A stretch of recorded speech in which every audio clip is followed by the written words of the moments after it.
Dr. Anthony Fauci testifies before the Senate in controversial fashion. President Trump comes under fire for telling a reporter to ask China about coronavirus damage. And the left's transformative vision of America begins to bear fruit. I'm Ben Shapiro. This is The Ben Shapiro Show.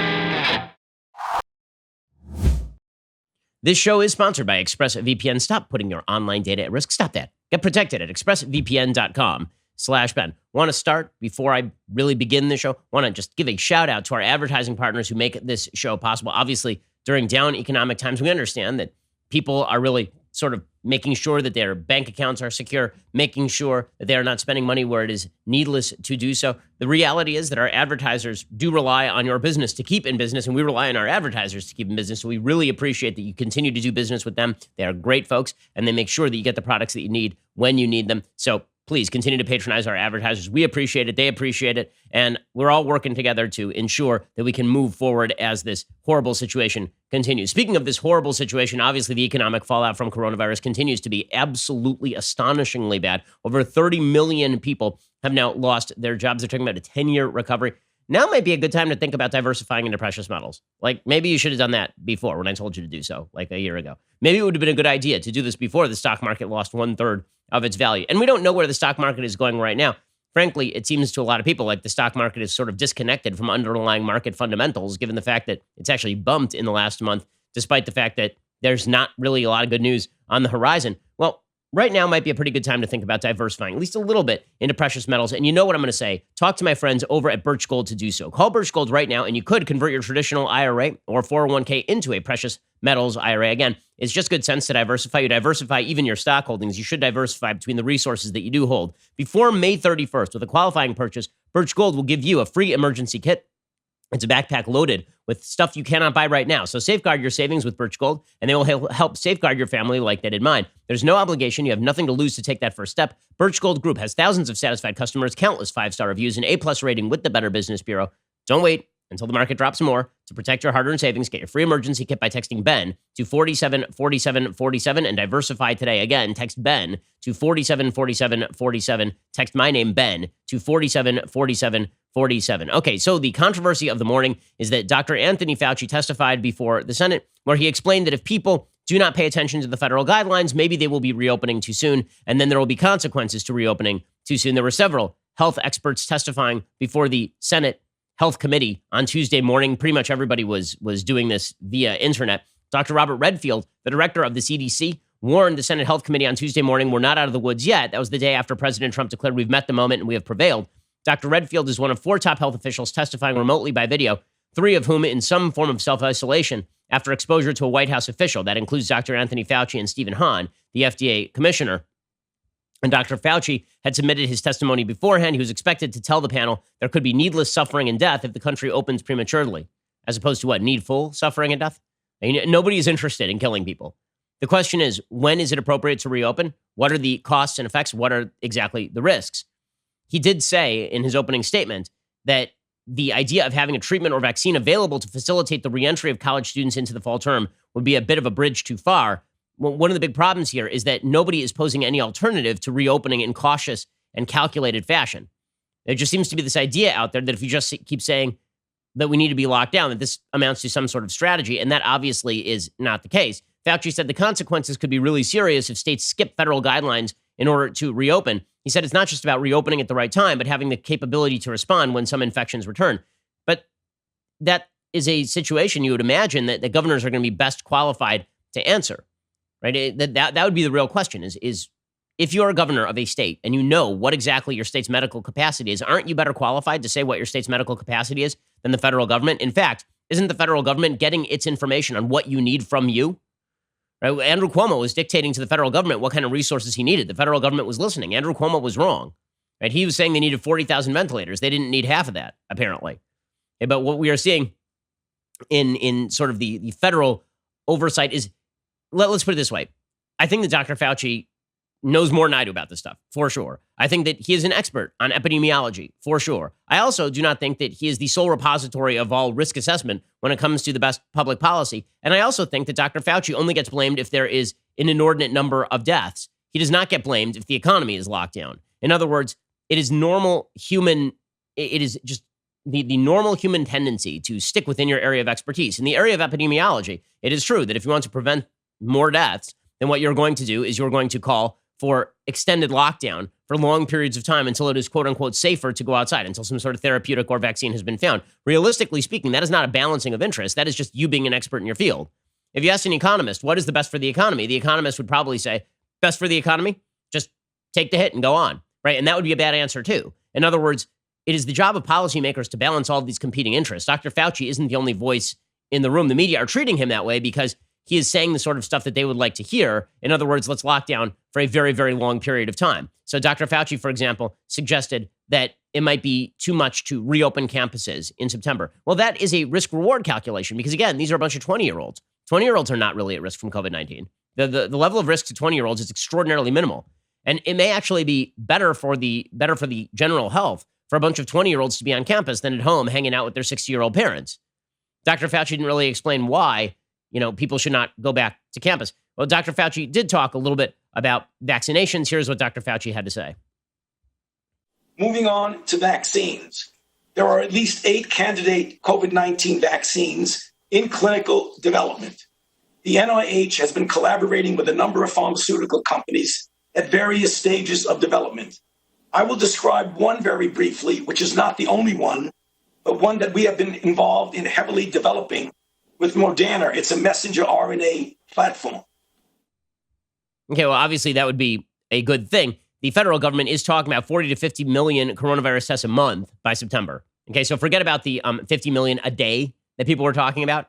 Yeah, that ain't happening. Or even 3 million a day. That ain't happening. That'd be 90 million a month. Here's Anthony Fauci talking about warning against reopening. And again, nobody wants to reopen in uncalibrated fashion. I'm just bewildered by the media's coverage that Brian Kemp is doing something deeply wrong by reopening in somewhat calibrated fashion, and Ron DeSantis is doing something totally wrong. But Jared Polis in Colorado isn't doing anything wrong, and Tim Walz in Minnesota isn't doing anything wrong, and Steve Bullock in Montana isn't doing anything wrong. Like, why is it that when it comes to Democratic states, they can do no wrong, but when it comes to Republican states doing exactly the same thing, then all they do is wrong? Anyway, here's Dr. Fauci talking about reopening.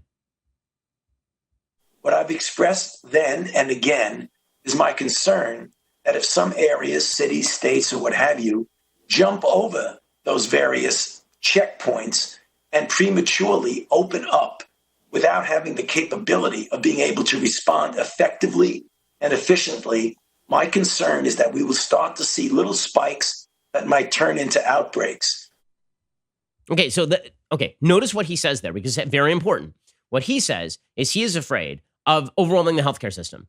That's really what he's saying there. What he's afraid of is that there will be a big spike and you don't have the capacity to at least test the spikes, and you don't have the capacity to handle the spikes over the healthcare system. He is not saying that we have to remain locked down until this thing is dead. And this is a major distinction, because the media are reading this as Fauci saying that we have to lock this thing down until basically the end of time, until a vaccine is developed. And it seems like the American people are taking it that way. I mean, if you read the media coverage of this, it's really intensely bad. Really, really bad media coverage. I've been honing in on this for a while, because the fact is that the media, the so-called experts in our media, are not actually properly quoting even the experts in the health field. So you get pieces like this from the New York Times. As states rush to reopen, scientists fear a coronavirus comeback. Officials are under pressure to restart the economy, but many states are moving too quickly, researchers say. The cost may be measured in lost lives. In other words, people are rushing, and now they're killing people. You're killing grandma. According to the New York Times, millions of working people and small business owners who cannot earn money while sheltering at home are facing economic ruin, so dozens of states seeking to ease the pain are coming out of lockdown. Most have not met even minimal criteria for doing so safely, and some are reopening even as coronavirus cases rise, inviting disaster. The much-feared second wave of infection may not wait until fall, many scientists say, and instead may become a storm of wavelets breaking unpredictably across the country. The reopenings will proceed nonetheless. The question now, scientists say, is whether the nation can minimize the damage by intelligently adopting new tactics.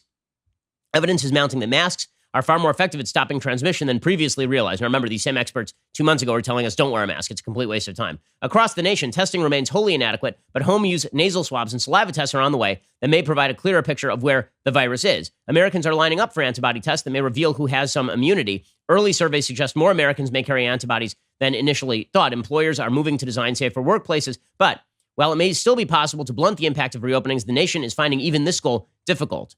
And then they talk about how people are not staying 6 feet apart, and there may be silent carriers of the virus. And they talk about how some epidemiological models are worrying about the possibility of an outbreak. But again, the point here is not that the number of cases is going to go up. Everybody knows the number of cases is going to go up.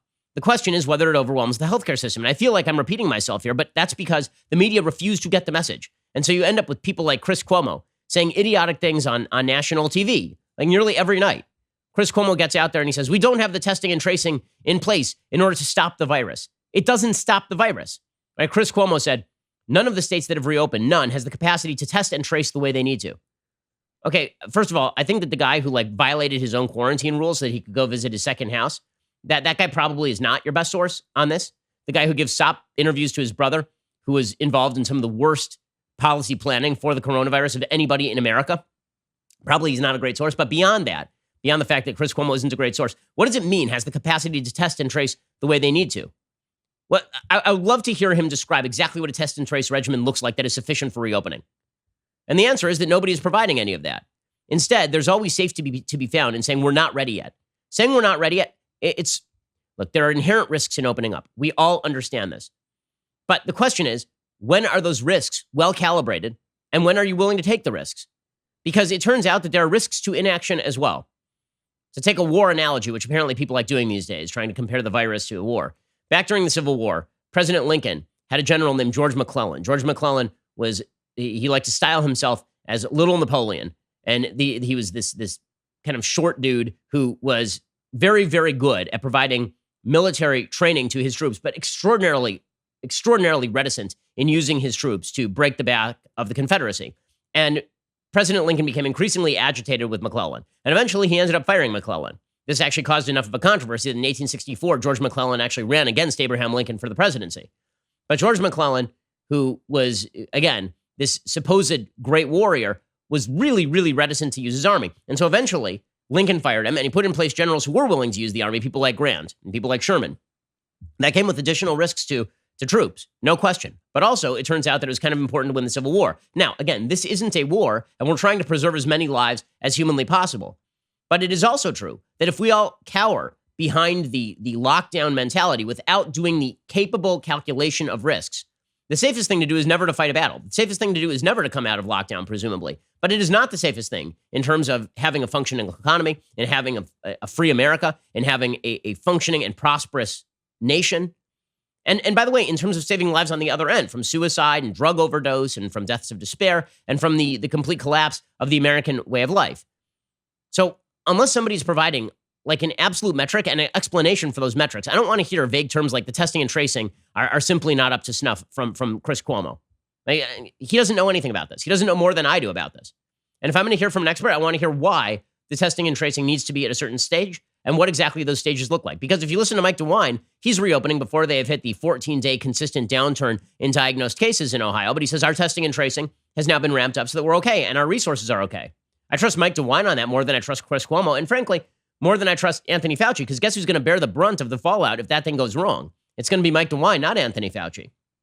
In a second, we're going to get to some theories of reopening and what that would look like. And I also want to talk about the effect of bad media coverage, because there's a poll number today that just demonstrates the wild disconnect that has been created in the American mind between what is rational to expect and what is irrational to expect at this point. We'll get to that in just a moment. First, let's talk about the fact that when you're at work, you really probably don't think all that much about the fact that your IT department is protecting your online activity. But here's the reality. In the time since I started using ExpressVPN, hacking methods have grown ever more sophisticated, and you are working from home right now, which means your IT department is not protecting you. I've been talking about ExpressVPN on the show for so long, you already understand why encrypting your network data is important. You might be thinking security threats don't affect you personally, but not using ExpressVPN is like leaving your front door unlocked every time you go out. Sure, nothing might happen for years. When a break-in does happen, it's going to be devastating. One of the easiest ways to secure your internet data is with ExpressVPN. You click one button on your computer or smartphone, and you are now protected. So here's the only question. Why haven't you gone out and gotten ExpressVPN yet? I've been using it for years. It's super easy to use. You install it on your computer. One click, you are now protected.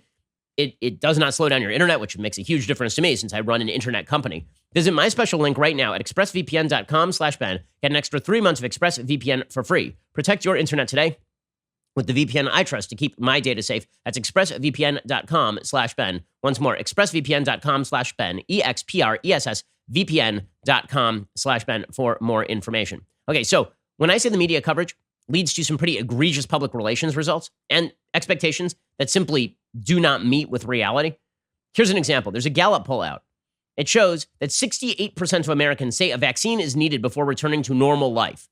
Now, I don't know what they qualify as normal life. Does normal life mean before you go to a ball game? Okay, maybe. But if what you mean by normal life is like going back to work and you're waiting for a vaccine, there is the significant possibility that a vaccine will appear never, that there will not be a successful vaccine for this thing. In fact, there are new reports out today. The NIH is suggesting it might need more than one round of vaccine. They might need multiple vaccines. And now, Americans are also fibbing about this. So 68% of Americans are saying they need a vaccine before they return to normal life. But Gallup is finding that more people now say they're going to visit others in their home. 16% of Americans reported they visited somebody else's home or apartment in the last 24 hours alone, which is an uptick since March.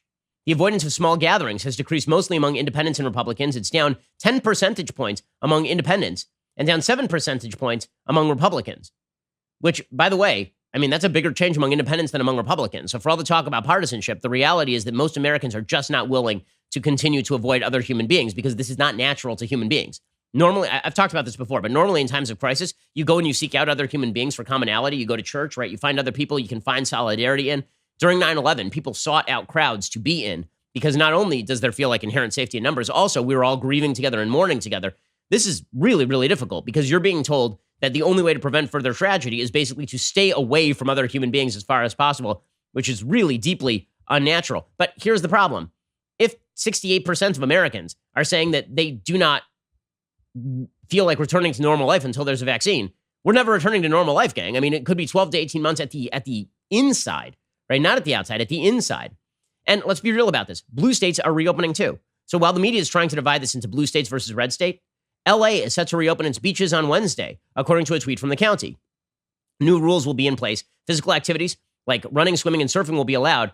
Sedentary activity like sunbathing and picnicking will be prohibited. I don't even know what the hell that means. Like, seriously, I don't know what that means. Have these people ever been to a beach?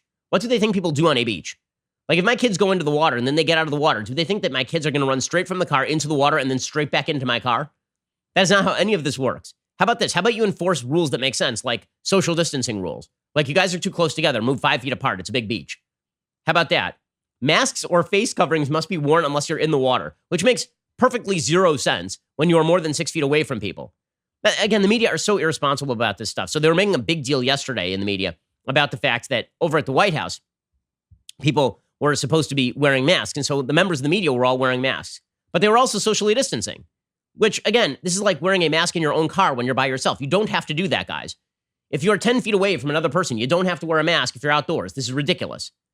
But there's so much bad information and misinterpretation of information. It's really rather wild. It's really quite insane. And the American people are taking in the bad information, and they are also misevaluating their own risk because of this, and misevaluating the likelihood of a vaccine arriving anytime in the near future. According to Bloomberg, several vaccines will likely be needed to combat the coronavirus and immunize groups of people in America and abroad, according to the U.S. National Institute of Health Director Francis Collins. Collins is a physician and geneticist who leads the agency overseeing the U.S. research response to the pandemic. He said, "My expectation is, and I'm a bit of an optimist, we don't find out there's only one of these vaccines that work, but rather 2 or 3 of them come through the trials looking as though they're safe and effective. They'll have somewhat different characteristics of where they work best, so we might need to do some matching then of which vaccine goes to which particular population." So according to Collins, the plan, which is a very optimistic one, is to begin to have doses this fall, first with 10 million, then maybe 100 million by late fall, maybe 300 million by January. But is that a realistic assessment of the situation? Who the hell knows? And also, are we all going to stay locked in our houses until January? Is that the actual plan here? And if it is, then you better give me a damn guarantee that there's going to be a vaccine by January, because you're talking about destroying the entire world economy. Like literally the entire world economy not existing by January. Every small business in America is already going under. In fact, people are getting so desperate for speeding up a vaccine that scientists are debating whether to try a so-called human challenge trial. Normally, you give somebody a vaccine and then you wait for somebody to sort of naturally acquire the disease to see if the vaccine worked. Now what they're talking about is we give you the vaccine and then we deliberately infect you with coronavirus to see if the vaccine works. And there are some scientists who are suggesting that maybe we need to do this in order to speed everything up. They may very well be right. Okay, there's another possibility here, and that possibility is that we need to tranche populations. Again, the fact that we are treating all populations as equally susceptible to death, that we are treating all populations as equally susceptible to having severe health problems from COVID-19 is just foolishness. Now, again, there will be some people who are young who get very sick from this. Statistical probability does not mean that people who are on the wrong side of the statistical probability aren't affected.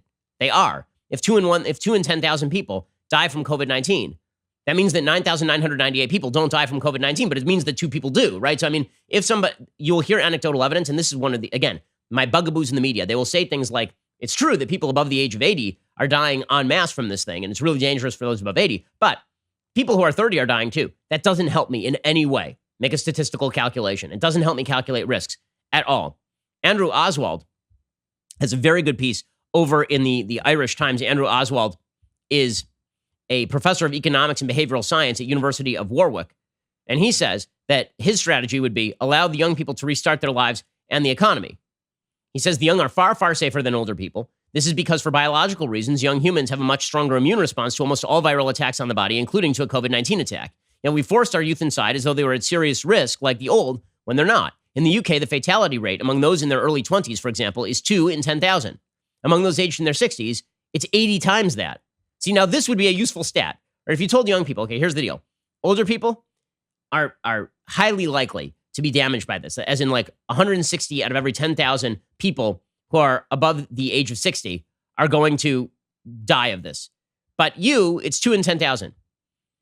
Let's put it this way. If somebody said to you, here's your choice today. Your choice is, I'm going to give you a giant, giant vat of marbles. It is 10,000 marbles. 2 of those marbles are going to be black. 9,998 of those marbles are going to be white.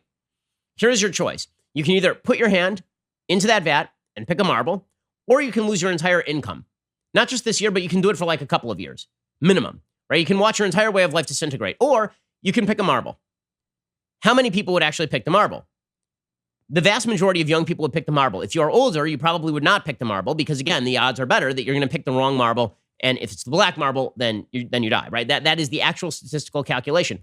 It is an amazing thing that so many members of the media are unwilling to give people the tranched information on health risks here. And I just don't understand why when Anthony Fauci testifies, when Dr. Birx testifies, when they do this sort of stuff, the first thing they don't say is, let me explain the risk factors for each particular population. Why is that not like the first thing that we talk about? And the answer is because in some ways, the vagueness, the miasmatic sense that we are all equally at risk, that is the largest factor stumping for the lockdowns. The largest factor stumping for the lockdowns is this belief that you or your friends are equally likely to die as an 80-year-old, or if you're less likely to die, it's only marginally so, not exponentially so, not hugely so.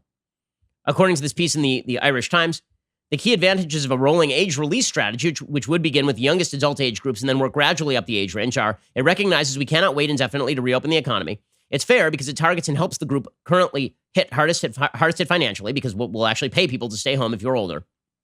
It is the safest way to have an exit strategy until a vaccine is available. By the way, it is also true that the jobs most likely to require you to be there are probably the jobs that are most likely to need young bodies. In other words, if you are 60 and you are working, there's a good chance that you're working on your computer and that you're not in manual labor because you're 60, right? The reality is that if you are in a physical labor-intensive industry, it is highly likely that you are disproportionately young because younger people are capable of lifting heavier objects. They're capable of driving longer hours. They're capable of driving trucks for longer, right? This columnist suggests the young are going to be the most troublesome and the hardest to keep inside anyway. Like, this policy is geared towards something that looks like reality. You know what isn't? These interminable statements that we're just going to remain in lockdown indefinitely. That's not going to work. As I've said before, vagary is the enemy of obedience. If you are vague about your rules, people are not going to obey them. If you are pretty specific about your rules and what you expect people to do, people at least know what to expect. And if they know what to expect, then they can obey the rules. But this idea that we're just going to hold out indefinitely and we'll kind of let you know when it's kind of safe, but then we'll rip you if it's not safe, like, none of that is effective. It's not effective policymaking. In just a second, we'll get to what would be effective policymaking beyond simply tranching out young populations, namely protecting the nursing homes, as I've been talking about. First, let's talk about the fact that if you are a male, there's a good shot that you will start losing your hair by the time you are 35 years old. Male pattern baldness does run in my family. It's one of the reasons that I have been using Keeps. 2 out of 3 dudes are going to experience some form of male pattern baldness by the time they are 35. The best way to prevent hair loss is to do something about it while you still have hair on your head. You used to have to go to a doctor's office for your hair loss prescription. Now, thanks to Keeps, you can visit a doctor online and get hair loss medication delivered directly to your home. They make it easy. They deliver your medication every 3 months, so you can say goodbye to pharmacy checkout lines and awkward doctor visits. of the only two FDA-approved hair loss products out there, they have access. You may have tried them before, probably never for this price. Prevention is key. Once you start losing your hair, it probably ain't coming back. You need to make sure that you are getting what you need in order to maintain the hair. Again, the reason that I've been taking it, male pattern baldness runs in my family. Thank God for the yarmulke. And this is the reason why you need Keeps. KEEPS.com/Ben to receive your first month of treatment for free. That is KEEPS.com/Ben. If you're ready to take action and prevent hair loss, Keeps.com/Ben, and you receive your first month of treatment for free. Plus, you're going to save a lot of money as opposed to just going and picking up some sort of prescription. It is a great, great service. Check them out. Keeps.com/Ben. Save your hair now because you ain't going to be able to save it later. Okay, meanwhile, as I say, one of the keys to actually crafting an effective policy here would be protecting the nursing homes, which is, of course, exactly what so many failed to do. Right? And the fact is that if you look at the population in nursing homes, a good piece by Chris Pope at cityjournal.org, looking at the effect of nursing homes, it basically says, in 2016, nursing homes housed 1.3 million Americans, 39% aged 85 or over, 800,000 more lived in assisted living facilities, over 2 million Americans living in nursing homes or assisted living as of 2016. Nursing home residents are extremely vulnerable to coronavirus due to multiple comorbidities. 72% have hypertension, 38% heart disease, 32% diabetes. Even under normal circumstances, this population faces disproportionately high mortality risks. In 2016, nursing home residents made up 0.4% of the U.S. population. They accounted for 19% of deaths. Right? And that wouldn't be COVID. That's just like death. Death comes for older people who have comorbidities. A reality of life. But the vulnerability of nursing home residents is simply not due to demographics of age and illness. Nursing homes have long been particularly susceptible to infectious disease. In 2016, 45% of nursing homes had infection control deficiencies. As many as 380,000 people die every year of infections in long-term care facilities. So what should be priority number one? Cleaning out the nursing homes, ensuring the nursing home staff is tested, right? These would be all the things that we actually need to do. You do that and you can start talking about reopening. And again, the fact that this has turned into a partisan issue is truly astonishing because Europe is moving toward reopening. Right? Europe doesn't have American partisan politics to blame. Italy is moving toward reopening. Germany is moving toward reopening. The Netherlands is moving toward, Britain is moving toward reopening in very, very significant fashion. Is that because of Trump? Is that because of the evil Republicans? By the way, you know who else is talking about reopening? Democrats. Connecticut's governor, who is a Democrat, says, yeah, I think it's time for us to reopen. I mean, most of our deaths are happening in nursing homes, and let's protect the nursing homes and let's move toward reopening. Is this because the evil Connecticut governor is an evil, evil Republican? Or do we just ignore him in our coronavirus critical coverage because he is not a Republican? I am confident. We've doubled the amount of testing in the last week. We're going to double it again in the next week. We're able to go after every single first responder, everybody in our nursing homes. We're testing in the door to the electric boat factory, so everybody going in and out knows that they're been tested and safe. So this is all, May 20th was oriented around making sure we have the protective gear in place, we have the testing in place, and the track and trace. We're ready to go, I think. By the way, you know who else is ready to go? I mean, I know. Hero of the Republic, Andrew Cuomo, he says, listen, we're turning toward reopening too. 1 week ago, he was saying, my mom's life isn't worth a single reopening. And now he's like, oh yeah, by the way, we're on the other side of the mountain. We kind of have to reopen. Yeah, no bleep, Sherlock. So you tell me, Chris, right? Talk to your brother. Is the testing and tracing available in New York? Are they ready to go in New York? You tell me. Or is it only that you say that everything is insufficient when it's a Republican opening up his state? Now the decline has gotten to a point where we are just about where we started the journey. So to turn to reopening, because we have abated the worst by what we've done, and now we can intelligently turn towards reopening. And that's May 15th. That's this Friday. And local regions all across the state should start to prepare for it, and people as well. Okay, so again, amazing. Like, only Democrats get away with this sort of stuff. Republicans do not. So here's a perfect example. So the Trump administration has been ripped up and down. The Trump administration got people their ventilators. The Trump administration gave governors what they need. I will say that it is a dereliction of political duty for the Trump campaign not to have cut an ad just showing Democrats over and over and over again saying, we got what we needed from the White House. Every single major Democrat has said this. The governor of California has said it. The governor of New York has said it. The governor of New Jersey has said it. Every major governor in every blue state has said, when we asked the federal government for something, we got what we needed. How the Trump campaign has not put out a video just demonstrating the gap between the media coverage and what the governors are saying is absolutely beyond me. It is political dereliction of duty. It's unbelievable. It's just It's unthinkable that they haven't done this yet, truly. But Jared Kushner yesterday, he is correct. He said, if you needed a ventilator, you got one. Remember when Jared Kushner was ripped up and down for suggesting that maybe people were exaggerating the number of ventilators that they needed? Remember he suggested, by the way, we're a backup system and states should actually primarily be looking for ventilators on their own, but we're here to help. And then he got ripped up and down. Very evil Jared Kushner, evil Jared Kushner. Guess what? The ventilators were there. In fact, now we're talking about a surplus in this country of tens of thousands of ventilators because all the media could shout about for months on end was the need for ventilators, which, by the way, are about 10% effective once you're in the ICU. Here is Jared Kushner yesterday. We all came together. We worked very closely with New York. We sent them 4,400 ventilators. We've sent them money. We've sent them resources. We've sent them people. We've sent them masks. The goal here was just to make sure that we can get all the resources we needed to the front line to make sure the people who were in danger from the virus got what they needed. And thankfully in New York and throughout the country, anyone who needed a ventilator got a ventilator, and we've been able to bring good results to the country. Okay, that is correct. But the media have an agenda, and the agenda is Trump is evil and Trump is wrong. So yesterday, President Trump talked about meeting the moment. He said, we've met the moment, we've prevailed. Okay, well, again, I would have been very hesitant on a political level ever to declare victory in the middle of a pandemic, right? That's just not something that you want to do. And I don't think Trump was fully doing that, but that's certainly how the media covered it because they were always going to cover it that way. But when President Trump says that we gave people what they needed, he is right. So here's President Trump yesterday. In every generation, through every challenge and hardship and danger, America has risen to the task. We have met the moment, and we have prevailed. Americans do whatever it takes to find solutions, pioneer breakthroughs, and harness the energies we need to achieve a total victory. Day after day, we're making tremendous strides with the dedication of our doctors and nurses. These are incredible people. These are brave people. These are warriors. Okay, he is right about all of that. Now, that was covered by the media as though he was hanging a mission accomplished banner across the White House. He never said anything like that. As we will see in just a second, the media do have an agenda here. And their agenda is to rip Trump no matter what he does, no matter what he says. I mean, it really is astonishing. There are plenty of times when Trump says stuff where I'll criticize him and I'll say, that was incredibly dumb. He certainly should not have said that. There are times when he'll say something, he'll say, that's vulgar and vile. He certainly shouldn't have said that. Like today, President Trump is on Twitter, and he's talking about Joe Scarborough being a murderer or something idiotic and ridiculous like that. That was not yesterday. Yesterday, the media decided for no reason at all that Trump was in the middle of a meltdown. No, what's happening is that our media are melting down right now because they are not giving you proper information. They are only focused solely and completely on how can they use this as a club to beat Trump with. I mean, really, when I say solely and completely, I mean the political media. I again, want to make a distinction. There are people who actually report on health policy, and many of those people are very good.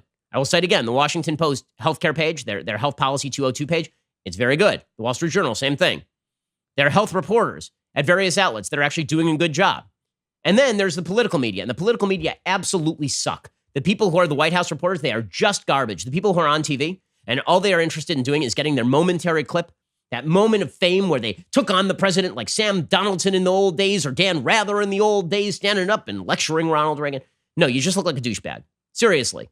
And that's not on the president. I'll give you a perfect example of this yesterday, this posturing nonsense. Get to that in just a second. First, we are home more than usual these days, but it's still hard to keep a close eye on things. More deliveries can mean more boxes left unattended and more opportunities for packages to go missing. Plus, I got to tell you, living in LA, there is more and more criminality these days. My good friend Dave Rubin, he had his mailbox robbed yesterday. Somebody literally just walked up to his mailbox, opened up his mailbox, and took his stuff. He has that on video because of Ring, and now he has submitted it to the police. My friend, the other day, his house was robbed.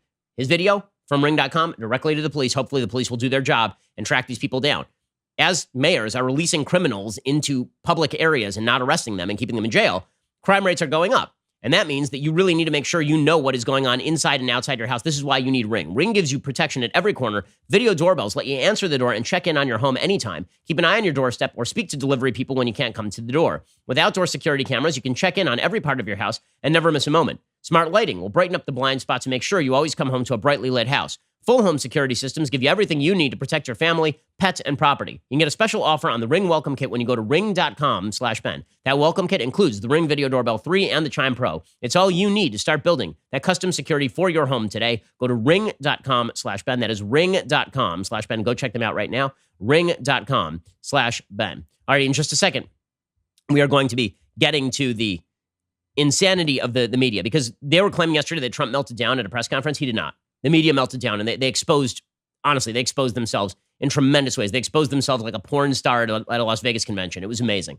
We'll get to that in a second. First, I want to tell you about Daily Wire's newest, most exclusive membership tier, the All Access. All Access membership. It's our premier level of membership. All Access members get the benefits of our other membership tiers, including an ad-free website experience, access to all of our live broadcasts and show library, access to the show's mailbags, and the full 3 hours of The Ben Shapiro Show, along with dedicated editorials from moi. All Access members also get other amazing benefits, including, of course, the singular, irreplaceable Leftist Tears Tumblr. They also get to join live, exclusive online Q&As, Daily Wire's new discussion feature, available on both the website and the Daily Wire app. They also get to participate in All Access Live, our brand new interactive programming featuring one of us Daily Wire hosts as we hang out with you each night, 8 p.m. Pacific, 8 p.m. Eastern, 5 p.m. Pacific. I did one last night. If you missed it, well, that's sad, but I'll be doing another one later this week. Matt Walsh will be hosting you tonight. And let me tell you, there is no party like a Matt Walsh party, so get excited. Head on over to dailywire.com/subscribe to join Daily Wire's All Access Club with a new membership or an upgrade. Get 10% off with coupon code Shapiro. That is dailywire.com/subscribe. See you there. You are listening to the largest, fastest growing conservative podcast and radio show in the nation.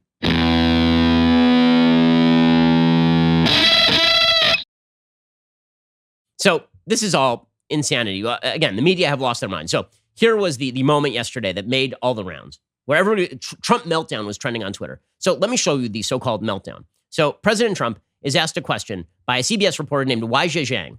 Okay, and the question is utterly stupid. It's an idiotic question, a truly idiotic question. It's a typical gotcha, Mr. President, why are you so mean, bad, and ugly question, right? Mr. President, when did you stop beating your wife question? And this is the question that you get when the political reporters are in charge. Again, I have suggested that the White House stop doing press conferences with President Trump, basically entirely. Not because Trump is wildly mishandling them, although sometimes he does. The real reason is because the political media are not giving the American public the information they need. It's so funny. The political media are like, we shouldn't show Trump on TV because he's giving misinformation. What about the fact that your entire agenda is completely directed toward the politics of the situation and making political hay, as opposed to, the actual question that Americans want answered, like, how safe are we going to be? What are the risk calculations? And are we going to die? Right? Those seem like those would be more relevant considerations. So how about you get your economic team up there and your health team up there, and you have the economic and health teams from the newspapers ask the questions? Because these people are asking the dumbest questions ever.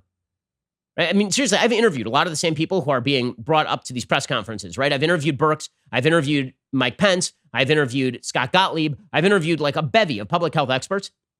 And if you actually watch the interviews on the Sunday specials or listen to them, what you'll hear is me asking extremely specific questions about what is the nature of the testing, what are the success rates, what can we expect from them, what level of prevalence do they have to have, right? Like what is the herd immunity that we need to reach, right? These are the questions that we need to know, right? What is the timeline for the rollout of vaccines? Those are the questions we need to know. Instead, we get this kind of posturing bull bleep from people who I guess can tangentially in some way call themselves reporters, like CBS's Wai Zhejiang, and then posture as a victim. So here is the exchange between Trump and Wai Zhejiang that led to a blow-up.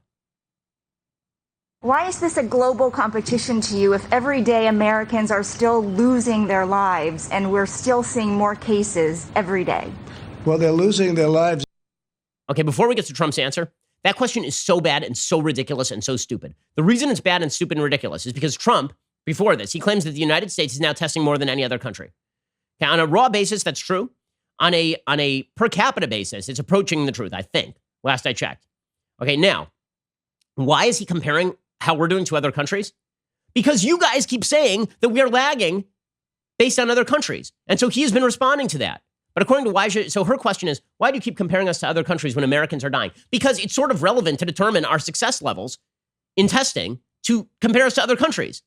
Because our test levels are never going to be sufficient to meet 50 million a day. So it seems more reasonable to compare us to how are other countries who are successful doing. It's a perfectly reasonable, it's a dumbass question and a perfectly reasonable thing for the president of the United States to compare how we're doing to other countries. It's what we do every single day. It's what Worldometers does, what Johns Hopkins does. When we look at deaths per 100,000, what do you think we're doing? What do you think we're doing? Okay, so it's an idiotic question, and here was Trump's answer. Well, they're losing their lives everywhere in the world. And maybe that's a question you should ask China. Sir, why are you saying that to me specifically? I'm telling you, I'm not saying it specifically to anybody. I'm saying it to anybody that would ask a nasty question like that. That's not a nasty question. Please go ahead. Next, please. But you called on me. I did, and you didn't respond, and now I'm calling on the young lady in the back, please. I just wanted to let my colleague finish, but can I ask you Ladies and gentlemen, thank you very much. Appreciate it. Thank you very much. Okay, that's not a meltdown, because what happened there is that he then called on another reporter who raised her hand. And she ceded her time back to the woman who was busy screaming at Trump, basically. By the way, taking off her mask just so she could get on camera, right? That's what she does. So we hear, look at us, we're masked up just because we are so virtuous. But you know what? This is my big moment on camera. I'm taking off the mask so you can see that I'm Chinese, and that's why you're asking the question. So you look at, okay, so question. Did Trump know she was Chinese or not? Right? Of Chinese extraction or not? She's American, I assume. She's of Chinese extraction is my understanding. So if no one knew that she was of Asian extraction or Chinese extraction before she removed the mask, then it's not racist for him to say. By the way, it's not racist for him to say it anyway. He's been saying for months, ask China about the levels of death. Ask China about the levels.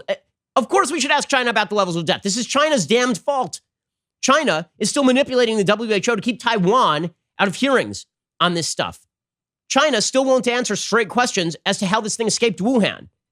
They still won't allow an investigation as to how this thing started. Trump has been saying, talk to China for a long time. So just because this reporter happens to be, I assume, of Chinese extraction, I don't even know, right? She makes that the issue. He doesn't. But then she's like, why are you asking me that? Are you saying that because I'm Chinese? Okay, this is the most garbage, stupid form of media. Naturally, the entire media jump on this. So Brian Stelter, just journalisming up the wazoo, right? Media watchdog Brian Stelter. He says, this is racist. Here is Brian Stelter really rolling that R in. Racist.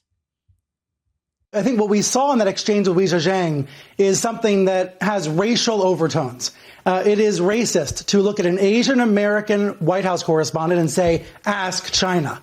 This isn't happening in a vacuum. This is part of a pattern of behavior from the president that goes back many years. So he doesn't have the benefit of the doubt that someone might have if, for the first time ever in their life, they made a comment like that to a reporter. That wasn't the first time in his life he made that comment. He talks about China at every single press conference. Didn't we have a controversy like a month and a half ago where he kept calling it the Chinese virus? Right? So, have we all hit our heads and experienced short-term memory loss? I understand that we now live in the world of Interstellar. We're on like the water planet and every minute is 7 years long and all of this. But it was like 4 weeks ago when we had an entire national controversy over Trump saying Chinese virus. Was he doing that for the benefit of Li Zhejiang? Ridiculous. Ridiculous. He doesn't get the benefit of the doubt. And then you get Rachel Maddow. Something is wrong with Trump. Something's wrong with, clearly something has broken in Trump. Or maybe you always thought something was broken and now you have your confirmation bias, Rachel Maddow. Ridiculous. Ridiculous. What great journalism our media does. First, they tell us that we can't leave our houses without a vaccine. Then they refuse to give us statistics on the seroprevalence test so we know what the actual risk factors are by population. Then they suggest that everybody who's a Republican governor is bad, even if Democratic governors are doing the exact same thing. And then they suggest that if President Trump tells a reporter to ask China about deaths abroad, that's because the reporter is Chinese. What the hell is wrong with these people? And then you wonder why American trust in the media is at an all-time low. I wonder. I cannot imagine why. Rachel Maddow. The president right now, in the midst of this crisis, is visibly struggling.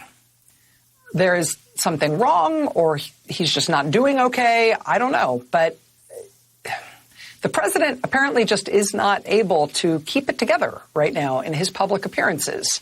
What is wrong with the president today? We don't know. I mean, something's wrong. I mean, whether or not you like the president or not, whether you enjoy his public affect or not on a regular basis, it's clear that there's something wrong. Oh, is that clear? Is that clear? Or is it that there's something wrong with the media? Trump has been Trump this whole time. I'm old enough to remember when the media used to ask questions that were not entirely geared toward, Mr. Trump, you're very bad, orange, and large. Why? Why are your hands so tiny, Mr. President? Are you just angry at me because I'm Chinese, Mr. President? Our genius, how dare Trump? How dare he? How dare he? It's just absurd. Okay, meanwhile, the same media who are asking serious questions of Trump, like, why are you so mean, bad, and orange, refuse to ask any serious questions of anyone inside the Obama team about what they are now calling Obamagate. So President Trump yesterday was asked about what Obama did, because he used the term Obamagate on Twitter. And he says, listen, everybody knows what Obama did, right? Now, here's the thing. Everybody didn't know what Obama did. Anyway, here's President Trump yesterday talking about how everybody knows. I'm going to explain what Obama did momentarily, and it ain't great. I'll explain in just 1 second, but here is President Trump yesterday. Obamagate.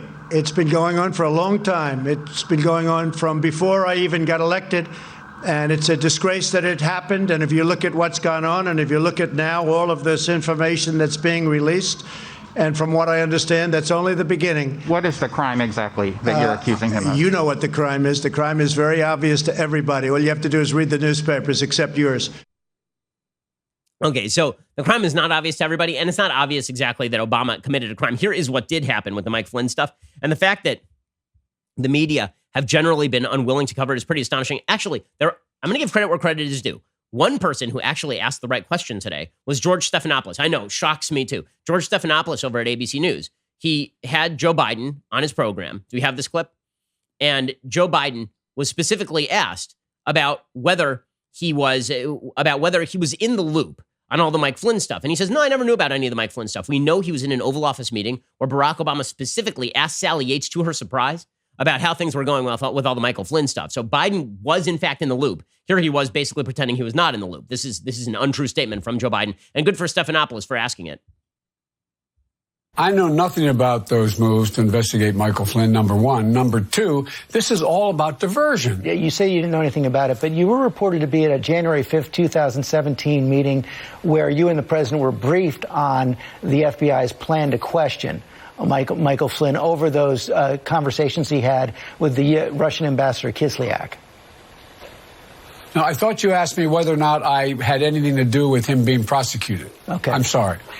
I was aware that they asked for an investigation, but that's all I know about it, and I don't think anything else. Oh, is that all? So you just misheard the question. Okay, well, it seems like it's kind of asking for an investigation when you know more than the DOJ, the head of the acting director of the DOJ, Sally Yates, and that you bring it up in front of Sally Yates and James Comey. So here is the timeline here. This is what Trump is talking about. And serious questions should be asked here because Barack Obama goes out and he says things like the Trump administration is undermining the rule of law. And then you get this posturing letter from 2,000 DOJ officials, what we call low-level DOJ officials, calling for Bill Barr's resignation. Here's exactly what happened. Here's the timeline. So Flynn, first of all, Obama claimed that Flynn was charged with perjury. He was never charged with perjury. He was charged with lying to the FBI in the course of an investigation, which is a separate and far lesser offense, particularly given the fact that his alleged lie was immaterial to any underlying crime, which is something the FBI basically acknowledges at this point. In fact, as Americans have found out over the past couple of weeks, Flynn wasn't supposed to be the subject of any investigation at all. The FBI had decided to close an investigation into Flynn January 2017, maybe January 4th, 2017, even after the supposedly nefarious calls between Flynn and the Russian ambassador, Sergei Kislyak. In fact, the FBI had the transcripts of the calls. They knew that nothing inappropriate was said on the calls. That's when disgraced former FBI agent Peter Strzok, that's the same guy who pledged his lover, Lisa Page, that there would be an insurance policy against Trump, intervened and suggested that the investigation be kept open. The very next day, during an Oval Office meeting, President Obama himself asked the FBI Director James Comey about the Flynn-Kislyak communications, and then Comey upped the ante. He avoided following normal FBI White House protocols in order to interview Flynn. His deputy, Andrew McCabe, avoided informing Flynn of his rights. Still, the FBI agents who conducted the interview said they didn't actually think that Flynn was lying during the interview. As it turns out, there were notes between FBI officials at the time asking, what's our goal? Truth admission or to get him to lie so we can prosecute him and get him fired? Flynn would later plead guilty to one count of lying to the FBI, at least in part because the FBI was threatening his son with prosecution. In other words, he took the plea deal because he didn't want his son to go to jail. This should be a massive scandal. And members of the Obama administration should be under the gun for it. Because the reality is that they perverted the rules of law in order to confirm what they thought was happening. Now, best case scenario here is that they were convinced that there was something nefarious going on inside the Trump campaign, and they were basically winking and nodding at the Carter Page FISA warrant and at the attempt to bend the rule of law regarding Michael Flynn. The more sinister idea is that they really knew there was nothing there with Trump and Russia, but they were willing to sort of create the impression that there was by really exaggerating things. Now, I always tend to attribute to stupidity things rather than malice, right? If I'm given the choice between malice and stupidity, I always go stupidity. But at a certain point, the stupidity becomes malicious. Once you're bending the rules in order to confirm your priors about an evidenceless charge that the Trump campaign was colluding with Russia, and you're bending the rules, that does undermine faith in law enforcement. And the fact that the Democrats are suggesting that Bill Barr is the problem here is truly an astonishing, astonishing development. Okay, time for some things that I hate. Alrighty, so let's talk about local policy because it is truly insane what local policy has wrought. As I mentioned, I have two good friends who in the course of the last 48 hours have been the victims of crime in Los Angeles. Nobody will be caught. Nobody will be prosecuted. The police have basically told them that, we don't even have bail anymore here. So if we jail these people, they'll be out on the streets within 24 hours. How how much do criminals know this? Here's how much criminals know this.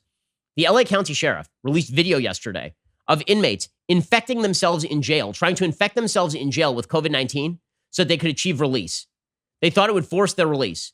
21 ended up infected.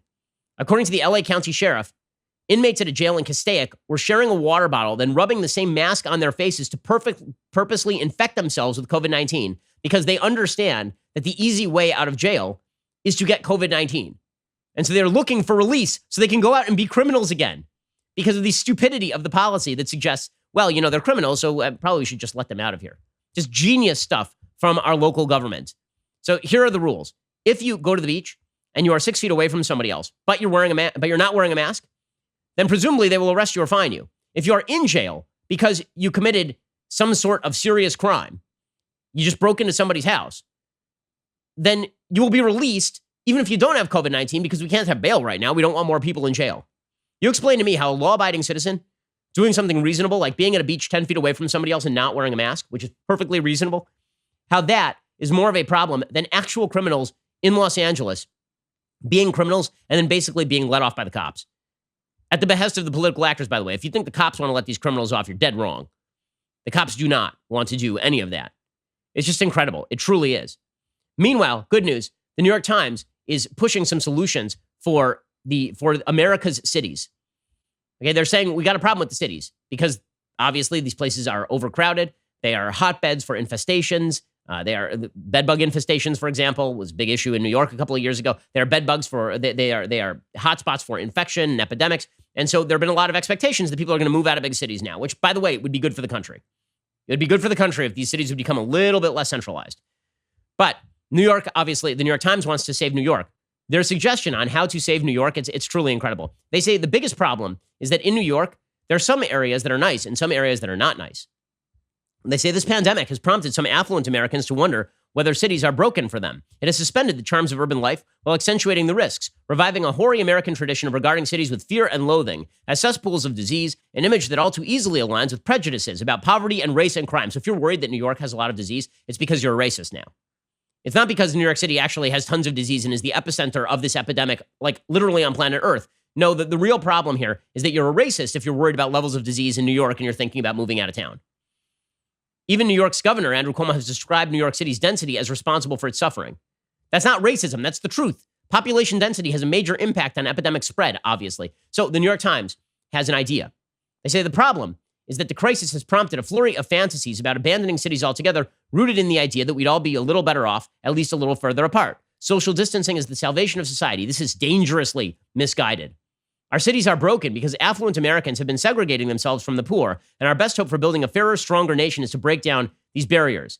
So, in other words, because there are places of differential spread in New York City, the best thing to do would be to have a uniform spread inside New York City. And that way, everybody feels like they are in the same boat. How that solves an epidemic spread is beyond me. I'm not sure why that would actually solve the problem. But they say that the big problem in New York is, of course, that there is basically de facto self-segregation in New York City by housing price, that if you live on Fifth Avenue, that's not the same thing as living in Crown Heights, which obviously is true. What is their suggestion? How do they solve the problem of New York City? The problem of New York City is not solved by, for example, ensuring that every student has the ability to go to good school. The problem of New York City is solved by forcing the building of affordable housing in the richest areas of the city, which is a genius idea that was tried in Detroit and completely wrecked the city of Detroit because everybody who had the money then left.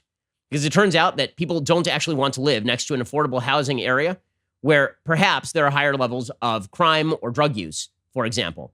This is not to suggest that all the poor people in New York City are engaged in crime or drug use. It is to suggest that areas that have high crime and high drug use also happen to be very poverty-stricken. And if you take entire tenements and you move them from one area into another area, that will increase the life quality of people who have moved from the poorer area into the richer area. But it also means that some of the people who were living in the poor area, who were some of the criminals, right? Some of those criminals will be moving along with you, presumably. And it turns out that people don't really want to do that, who are living in those areas. The reason they're living in the higher income areas is because they would like to live in the higher income areas.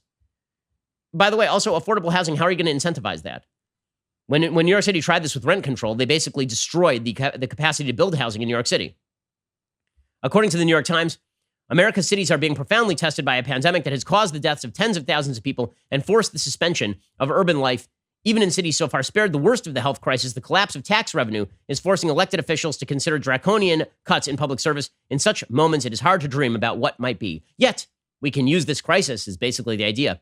Inequality is an inescapable fact of urban life. But this crisis is a reminder that segregation is an illusion. The haves depend on each other, the rich need labor, the poor need capital, and the city needs both.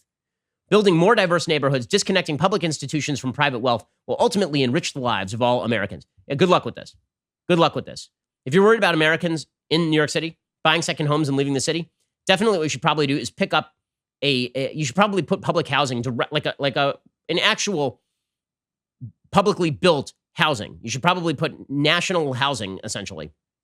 You should put tenements directly next to those Fifth Avenue walk-ups. That's probably the best. The rich people definitely won't leave. They'll just stick around.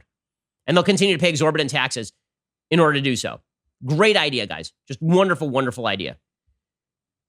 The New York Times, never failing to astonish. Okay, time for a quick thing that I like. So I had the opportunity to read a novel over the weekend. This is a novel about pre-birth of Israel. It's about the lead up to the declaration of the independence of the state of Israel. It takes place in the period 1937 to 1939. And it's about the Jewish settlers who are moving from Europe into the land of Israel, about the British mandate that was very pro-Arab and very anti-Jewish. It was about the shutdown of immigration from Europe into British mandate Palestine at the behest of Arab officials.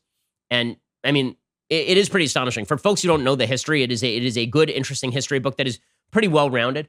Thieves in the Night by Arthur Koestler, worth the read. Arthur Koestler, of course, is more famous for his great book, Darkness at Noon, about communism. But this is a very, very interesting book with a kind of fascinating perspective on the Arab-Israeli conflict. Go check it out. Thieves in the Night by Arthur Koestler. It's still available, although it's not really in print right now. Okay, we'll be back here a little bit later today with 2 additional hours of content. Otherwise, we'll see you here tomorrow. I'm Ben Shapiro. This is The Ben Shapiro Show. The Ben Shapiro Show is produced by Colton Haas, directed by Mike Joyner, executive producer Jeremy Boring, supervising producer Mathis Glover and Robert Sterling, assistant director Pavel Wydowski, technical producer Austin Stevens, playback and media operated by Nick Sheehan, associate producer Katie Swinnerton, edited by Adam Sayevitz. Audio is mixed by Mike Coromina. Hair and makeup is by Nika Geneva. The Ben Shapiro Show is a Daily Wire production. Copyright Daily Wire 2020. New York Governor Andrew Cuomo is blaming Europe for the coronavirus, even as evidence mounts that China knew about the virus, covered it up, destroyed the world economy, and killed lots of people. But American leftists keep defending the Chinese Communist Party because no less than their whole political program rides on it. Then, a New York Times writer wants you to pay for raising her own children. A judge issues a major ruling on transgenderism before the case even begins, and Slate Magazine comes up with a new term for monogamy. All that and more. Check it out on The Michael Knowles Show.